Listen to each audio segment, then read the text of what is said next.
As a busy working mom, I like to use my weekly reset or a portion of my weekly reset to plan for my upcoming week ahead. This is when I think about meals, work, kids' activities, budgets, YouTube, you name it. I'm thinking about it ahead of time so I'm not constantly reacting throughout the week. It's really not about having the perfect plan, but it is about having a realistic plan that's going to work and help you out. So these are the things that I always think about when I'm planning for the upcoming week ahead in order to have a smooth week. So the first thing that I like to plan every single week is meals, and that's really because it just affects so much and there's so much that has to be thought about when it comes to going to the grocery store and planning for meals, and it really does affect your budget and your time. So before I plan meals, I think about a couple different things. I always like to give my kids trigger lists, and that's a concept from Getting Things Done if you're not familiar, and it's really just a way to prompt you to think about something that maybe you were not thinking about. So I started that with my kids a while ago. If your kids are young, you can make picture trigger lists. So if you have never seen that or done that, I used to take pictures and I printed them out and put them in a laminated folder, and they could just go through then and circle with a dry erase marker what they needed. Because every time I go to the grocery store, I just find myself buying more stuff. I don't think it's just me.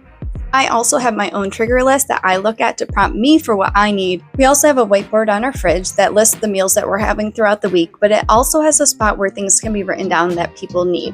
So I go there and I check what's on that list and I add that to our grocery list. So at this point, I have the things from the whiteboard on the list, and I also have what my kids and myself or my husband have contributed to the grocery list. So then it comes to the actual meal planning, and I'm going to add those items to the grocery list, but I need to first think about what we're going to have for our meals. And I like to consider everything that's going on through the week, from kids' activities to the weather, to make sure everything is going to fit together well. So on very busy and chaotic days, I might do something like having a crock pot meal, or I might just plan to get something on the way home from work. So on a less chaotic day, I'll pick to do something maybe that I need a little more time to do, or I need to be around to do, like sourdough pizza, sourdough bagels, maybe a new meal that I'm trying out and I just need more time to make it.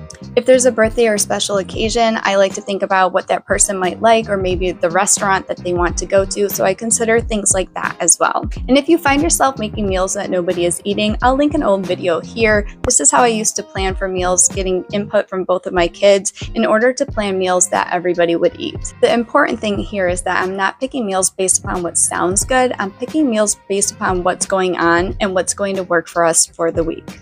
So once meals are picked, I'm going to add every single thing to my grocery list in order to make those meals. That's really important. I then go back and I write the meals that we're going to have that week on the fridge, and this is so everybody is aligned on what we're having for the week and there's no surprises. If someone doesn't want the meal, they have the option to make something different for themselves. For example, myself and my daughters, we all eat tofu, but my husband does not. So if he sees on the whiteboard that we're having tofu, he knows that ahead of time. He pulls out a couple burgers for himself. He makes those for himself on the grill, and everybody is happy. There's no surprises, nobody's frustrated, and we all get to eat. The next thing I'm going to do is get my bullet journal set up and ready to go for Monday.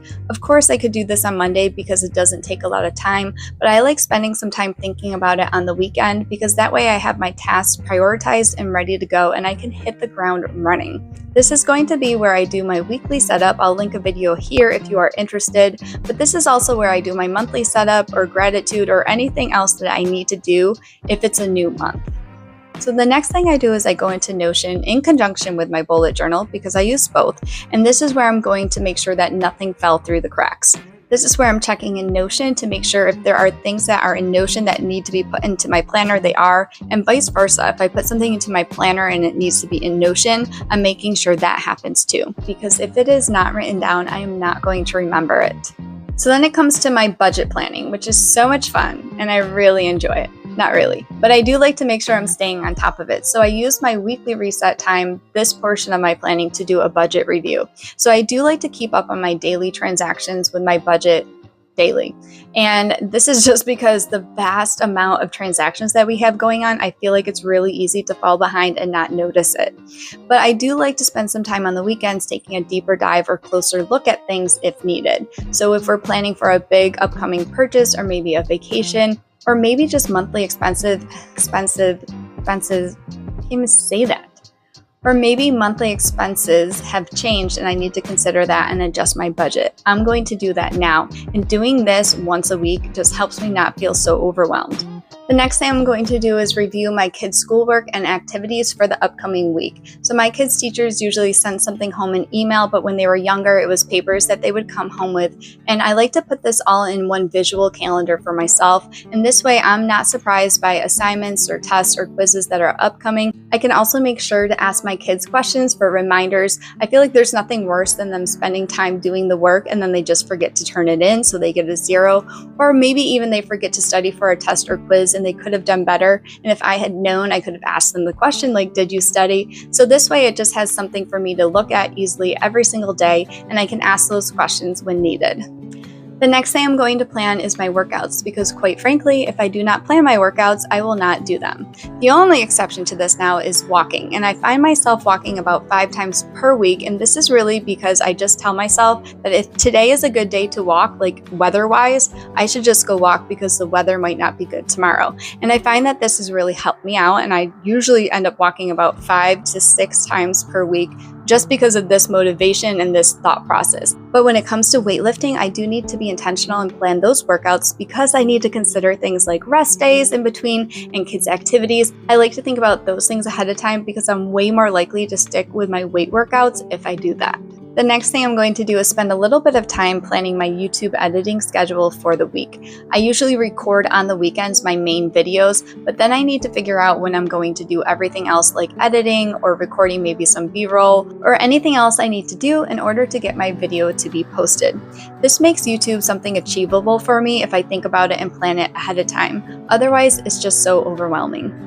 So now one of the last things that I would do was plan my outfits, and I used to use an outfit app to plan my outfits and have everything perfect and planned out for the week ahead. But something I started to realize over time as I made my wardrobe more simple by decluttering, it was a lot easier for me just to go to my closet and pick out an outfit that worked and worked well together. So I really didn't need to plan out all my outfits.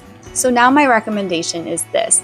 If you go to your closet in the morning and you find yourself just staring at it and not knowing what to wear, I would start by decluttering your closet and making it more simple.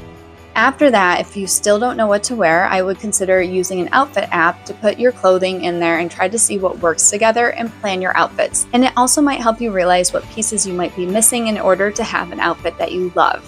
When you keep clothes that you love and clothes that work together, planning an outfit is much more simple and you can just usually grab and go. If after that, like I said, if it's still hard to decide, an outfit app is going to be really helpful. So none of these things help me to have a perfect week, but it helps me to have a more calm and less chaotic week.